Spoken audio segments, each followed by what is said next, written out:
नमस्कार. लोकप्रधान क्राईम टाईमच्या 44व्या स्टोरीमध्ये मी अर्जुन चव्हाण आपला पुन्हा एकदा सर्वांचे स्वागत करतो. गळ्यात किलोभर सोनं, ऑडी कार आणि खिशात पिस्तूल घेऊन नेहमी एंट्री करणारे आणि बैलांना महिन्याभराला लाखभर रुपयांची खाद घालणारा, खादीमध्ये शेंगदाणे, काजू, बदाम, डाळ, पिस्ता, खोबरं अशा सगळ्यांचा वापर करून बैलांना अंगाने तंदुरुस्त बनवणारा महाराष्ट्र बैलगाडा शर्यत असोसिएशनचे अध्यक्ष पंढरीनाथ फडके यांचे 21 फेब्रुवारी 2024 रोजी हृदयविकाराच्या झटक्याने दुःखद निधन झालं. पण या नावासोबतच अनेक वाद आणि गुन्हेगारी पार्श्वभूमी जोडली गेली.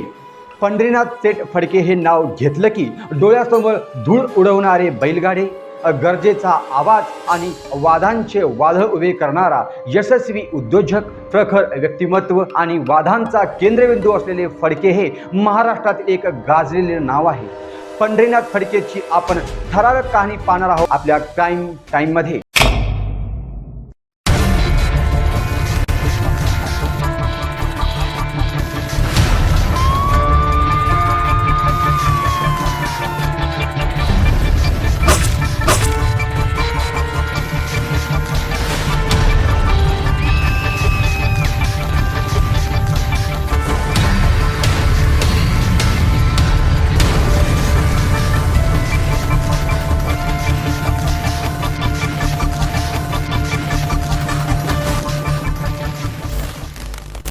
पंढरीनाथ फडके हे मूळचे पनवेल येथील विहीघर गावातील राहणारे होते.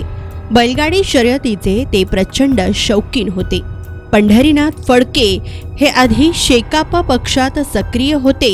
त्यानंतर त्यांनी भारतीय जनता पक्षात प्रवेश केला होता. 1986 पासून त्यांना बैलगाडा शर्यतीचा नाद लागला. बैलगाडा शर्यतीतून अमाप पैसा कमवला. बैलगाडा शर्यतीत सर्वात जास्त शर्यत जिंकलेला आणि सर्वात नामांकित बादल हा बैलही त्यांच्याकडेच आहे. पंढरीनाथ फडके हे पूर्वाश्रमीचे शेकापचे नेते होते. मध्यंतरी त्यांच्यावर खुनाचा गुन्हा दाखल करण्यात आला होता. त्यानंतर त्यांनी भाजपशी हात मिळवणी केली. मात्र फडके हे आपली दहशत कायम ठेवून होते. अनेक प्रकरणामुळे ते कायम चर्चेत होते व गोल्ड मॅन म्हणूनही त्यांची ओळख होती. गळ्यात सोन्याची चैन आणि हातात सोन्याचे कडे घालून ते बैलगाडा शर्यतीत नेहमी हजर राहत होते. त्यांच्यावर पंढरी शेठ फडके विहीघरवाला बिनजोड छकडेवाला या नावाने गाणंही तयार करण्यात आलं होतं. हे गाणं चांगलंच व्हायरल झालं होतं. काही वर्षापूर्वी कल्याणमध्ये राहुल पाटील यांच्यावर गोळीबार प्रकरणात फडकेंना अटक झाली होती. काही काळ त्यांची रवानगीही तुरुंगात करण्यात आली होती. परंतु अलीकडेच ते जामिनावर बाहेर आले होते.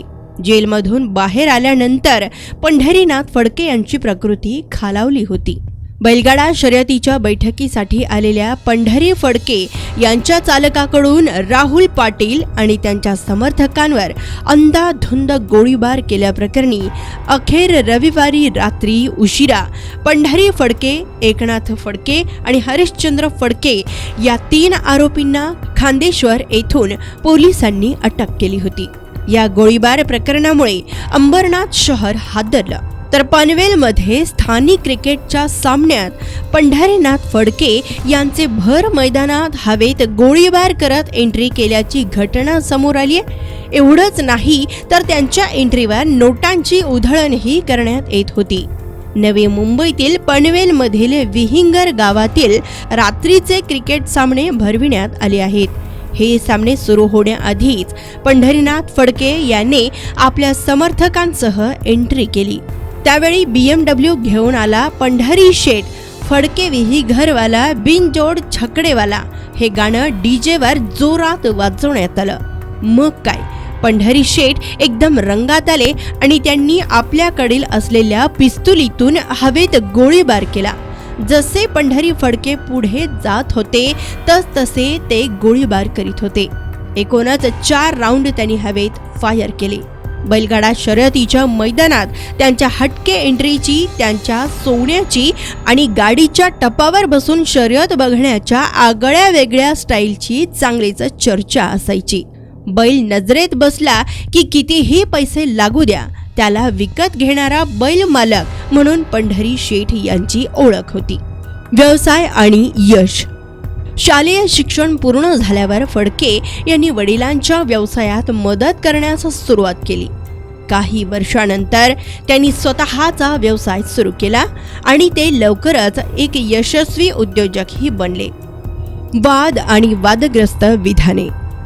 पंढरी शेठ फडके यांच्या वादग्रस्त विधानांमुळे ते अनेकदा वादात सापडले आहेत. त्यांनी जाती, धर्म आणि स्त्रियांवर अनेक वादग्रस्त विधाने केली आहेत. त्यामुळे त्यांना त्यांच्या या आक्रमक वर्तणुकीमुळे टीकेचा सामनाही करावा लागला. सामाजिक कार्य. वादग्रस्त व्यक्तिमत्व असूनही पंढरी शेठ फडके यांनी अनेक सामाजिक कार्यात सहभाग घेतला होता. त्यांनी गरीब आणि गरजू लोकांसाठी अनेक मदत कार्यही केले आहे. अखेर पंढरीनाथ फडके यांचा 21 फेब्रुवारी 2024 रोजी हृदयविकाराच्या झटक्याने निधन झाल्याने त्यांच्या चाहत्यावर दुःखाची सावट पसरली.